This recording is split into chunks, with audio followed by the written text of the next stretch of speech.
Hey Reddit, I never thought I'd be writing something like this, but here we are. I am 32, have been married to my wife 29 for almost 8 years. We've got what I thought was a solid relationship. We just had our first kid together 8 months ago, and to be honest, I thought the stress we were feeling was just part of being new parents. First, it was little things. She started snapping at me over nothing, rolling her eyes if I asked her to help with something, or making me feel stupid for even trying to talk to her about how I was feeling. I chalked it up to sleep deprivation and postpartum stress. I wanted to be patient. I figured she needed space and support, and I was willing to give her both.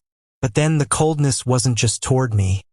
It was around me, like she was guarding something, always glued to her phone, suddenly taking extra long showers, and having girls' nights when I knew most of her friends were too busy with their own families. I told myself not to be paranoid, but in the pit of my stomach, I felt something wasn't right. That's when the cracks started to show. The moment things tipped from, maybe I'm overthinking, to something is definitely off, happened on a random Thursday night. She said she was going to bed early because she was exhausted from the baby, but I walked into the living room later and saw her phone light up on the couch. Normally, I'd never go through her stuff. I trusted her completely, but the preview on the screen was a message that read, "Can't stop thinking about last night, winking face." My chest dropped. I didn't even unlock it right away. I just stared at that little line of text, hoping I was misreading it or that it was some inside joke from a friend. But when I picked it up and swiped, there it was. A whole thread of messages from a guy I didn't know. They weren't even subtle.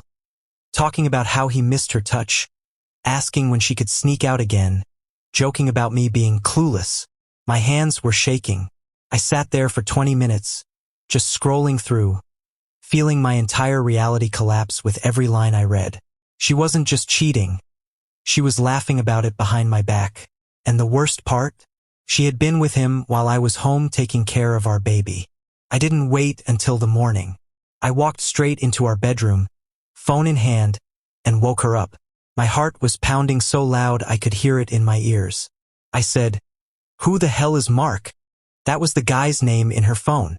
She blinked a few times, groggy, then immediately went on the defensive. "What are you doing going through my phone? Do you know how toxic that is?" She snapped, sitting up like she was the victim. I shoved the screen in front of her face. "Don't gaslight me. Who is he?" That's when the lies started rolling out like she had them rehearsed.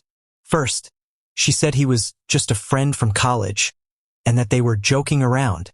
When I pointed out the part where he literally described her underwear, she switched gears.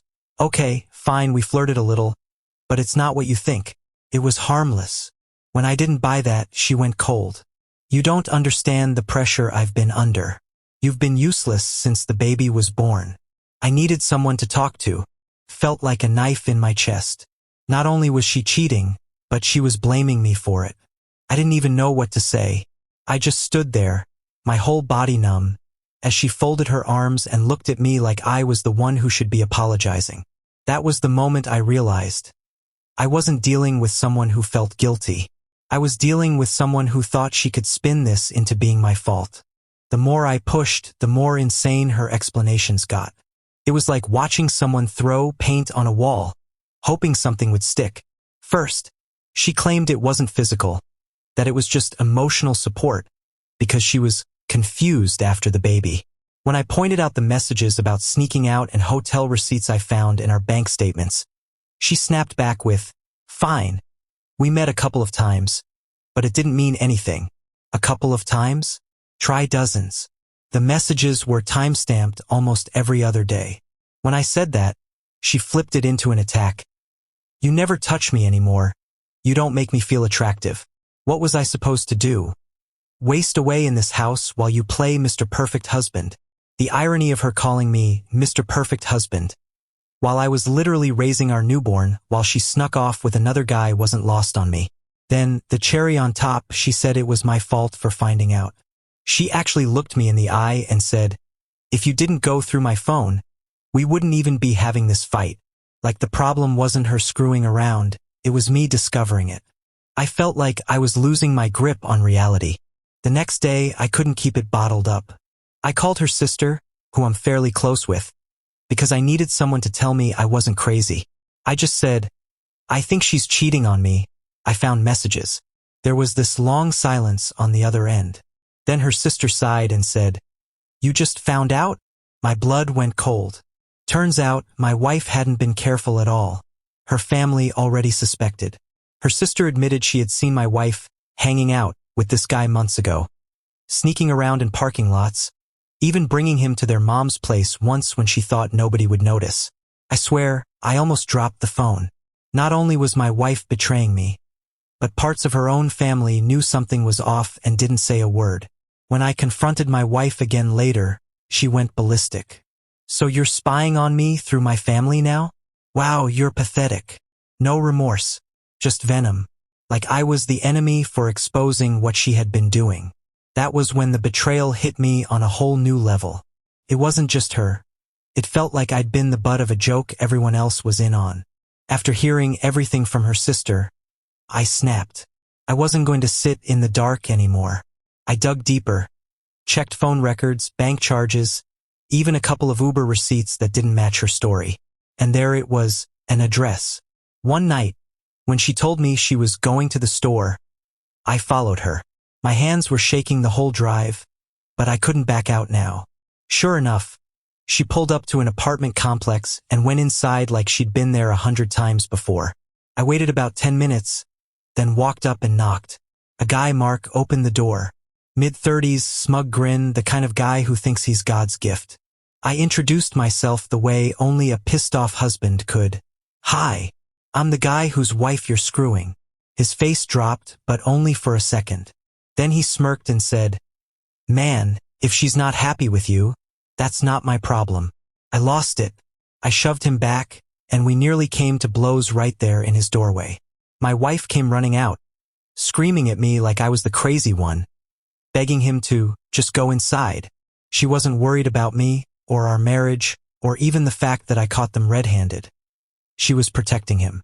That was the moment I realized just how deep I was in this nightmare. She wasn't torn. She wasn't confused.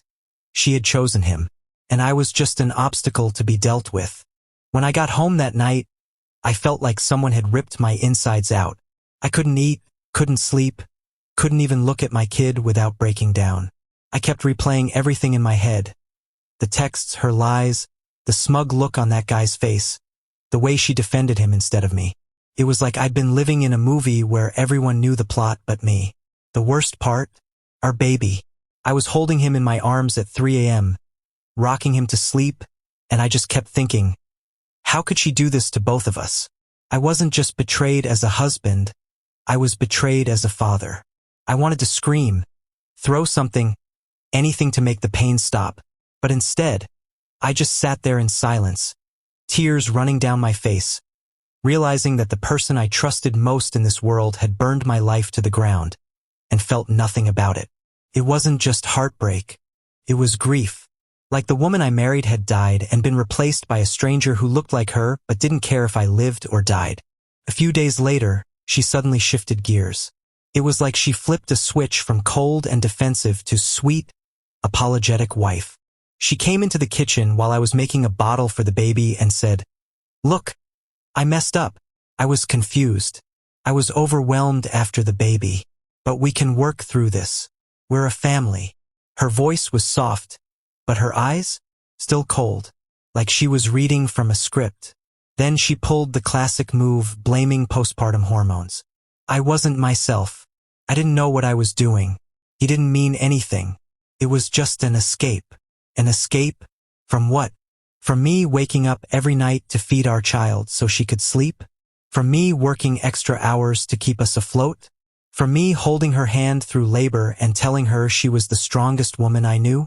And the kicker, she wanted me to forgive and forget. Literally said those words. Like I was supposed to sweep months of betrayal under the rug because she was suddenly in damage control mode. The craziest part? For half a second, a small part of me wanted to believe her. Wanted to grab onto any hope that the woman I married was still in there somewhere. But deep down, I knew better. For a short while, I tried to see if maybe she was serious about fixing things. I suggested counseling, couples therapy, anything to at least get clarity. She agreed in words, but in actions? Completely different story. She'd forget appointments. She'd claim she was too tired. She'd suddenly have errands that kept her out late again. My gut screamed at me to check, and sure enough, she was still seeing him. One night, after she came home smelling like his cologne, I confronted her. This time, she didn't even bother denying it. She just shrugged and said, "What do you want me to say? I love him. I swear." I felt my knees go weak. After everything, the lies, the excuses, the fake apologies, that was the nail in the coffin. But she wasn't done twisting the knife. She actually had the audacity to say, "If you were more of a man, this wouldn't have happened." That was it. My breaking point. I realized nothing I did, nothing I gave, would ever be enough for her. She had already chosen her path, and it didn't include me. I looked at her, this stranger who used to be my wife, and finally said the words I'd been afraid to say, "We're done." And for the first time in weeks, I felt something other than pain. I felt clarity. The next morning, I called a lawyer. I didn't even tell her at first. I just started getting my ducks in a row. Bank accounts, lease paperwork, childcare options. I wasn't going to be blindsided again. When I finally told her I'd filed for separation, she exploded. "You're really going to break up this family over one mistake?" she screamed. Then, without skipping a beat, she added, "Do you know how hard it's going to be for me as a single mom?" That line nearly broke me, because I was standing there holding our son, the one I'd been carrying for almost single-handedly while she was off with her boyfriend. I told her flat out, "You weren't acting like a mom when you were sneaking around. Don't you dare use him as a shield." From then on, it was like living with a storm. One day she'd cry and beg me to reconsider, saying she didn't mean it. The next day she'd lash out, calling me weak, boring, and pathetic. I stopped engaging. I poured every ounce of energy into my son and into building a life without her.